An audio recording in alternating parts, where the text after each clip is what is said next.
I would say that with our public risk cases, we have probably a 40 to 45% recidivism rate, partially because most of those offenders have been in and out of the system a long time, and by virtue of their felonies, which are person offenses, they tend to be a little bit more sociopathic and don't care, and maybe are a little bit institutionalized, and they really have strict supervision. Our supervision is the toughest in the state.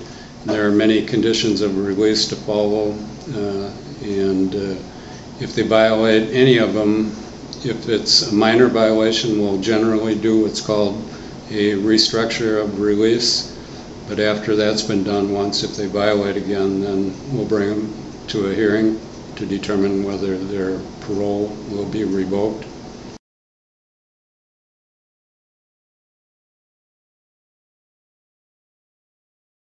But it does afford us the opportunity, compared to regular parole supervision, to also develop a good personal relationship with our offenders. And I find that most offenders do have a good side to them, and I generally feel that they're all good people that have, for whatever reason, have gone off on the wrong path but still have good qualities about them. There are a few, hardened criminals, sociopaths that really don't care about people, but most of these offenders do want to make it, but they don't really have the tools or haven't developed the tools on how to make it. And part of that is being difficult to employ. There's a lot of employers that will not hire a felon, and most applications you have to disclose that on there. We've had several offenders that have found even temp jobs in St. Cloud, and once they do a background check, they may work there for a week or two, but once it's found out that they're a felon, if they didn't disclose up front, they get fired.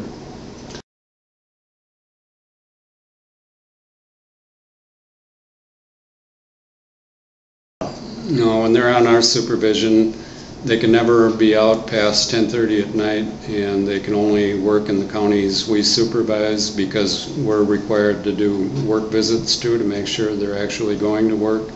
So, they have a fairly significantly large area to look for employment, 6 counties, but we do not let them work outside of our territory. What types of jobs do they fall into typically? I would say 85% of the jobs are through temporary services. And if a person... Manufacturing type jobs, or? Yeah. For instance, in the St. Cloud area, Houston Meats, Electrolux, they're willing to give our offenders a chance through a temp service. And then if they do well, then they have the option of hiring them, and that happens from time to time. Construction trades or independent type trades, electricians, is there any room for employment there? Most of those areas you have to be licensed. For general labor, occasionally we'll have an offender that works construction, and which is fine. We've often gone out to construction sites and made sure they're there and accountable. Okay. So the recidivism rate roughly is about 45%. Well, that's with our public risk cases, and I'm counting that as somebody that's maybe been restructured but then made it the rest of the way. And offenders with us are only with us a year, and then we move them on to regular parole. So they can make it on supervision with us a year, which happens in a lot of instances because we're there all the time.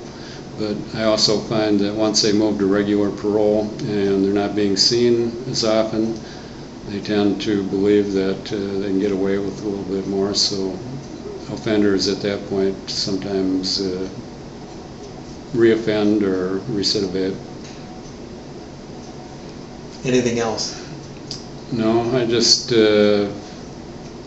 like I said, The offenders are people too. They're, for the most part, want to do well, but given the tools, either when they grew up or through chemical dependency or through peer interactions or whatever it is, got off on the wrong path, and unfortunately that can become a lifestyle for offenders, and it's our job to try to break that trend, and we do limit who offenders can associate with, and we try to direct them into positive lifestyle choices, and offer all the programs and job leads that we may have for them. And we do try to make a difference for them and try to help them succeed, but our primary job is to protect the public, so that when they do violate parole, then we have to put on the other hat and put them in jail.